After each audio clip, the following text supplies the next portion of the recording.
I'm here to talk about turning points in my life. Unfortunately, these turning points are surrounded by death and stuff.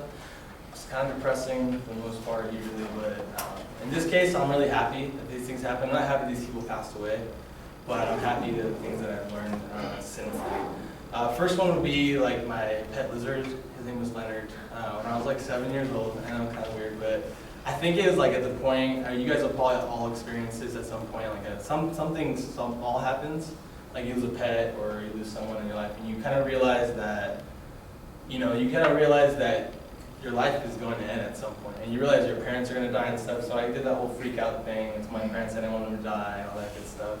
But I think that was important because I just learned that, my time here is limited, and the things that I need to be doing right now are important, so I didn't need not to waste time.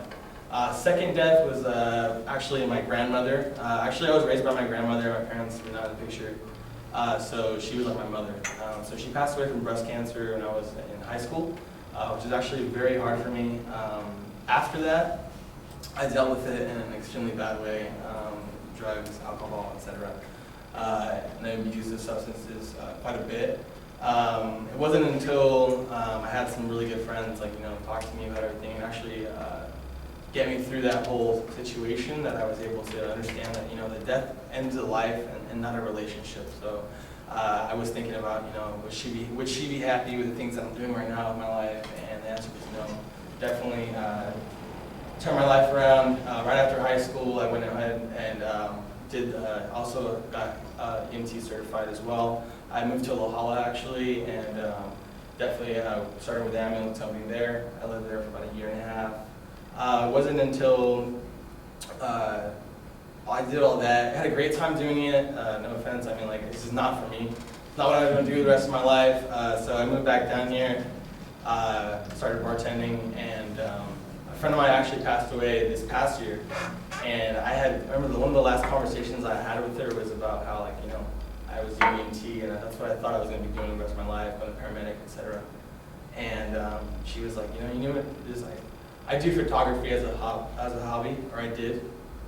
And we had this conversation right before she passed away, and she was telling me, that's really what you like to do, you should pursue it. It's not the most so people don't really think it's a real career or anything like that, but she definitely, when she passed away, I really thought about, because she was a lot younger, she was 24, so I was once again I was reminded that, your time here is limited, and you should be doing the things that make you happy, not the things that are going to make you money, or the things that your parents want you to do, or the things that your friends want you to do, or the things that society wants you to do.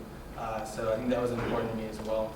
I think it's just, for the rest of my life, and I don't know, it's weird, people are like, oh, death is such a bad thing, but I've learned to be welcoming towards it and look at these things as learning experiences, and that goes with everything, not just death. It goes with if I have a flat tire or something the other day, or if I have a falling out with someone, it's something I can learn from it. So I think that's what's helped shape me, anyways. All right.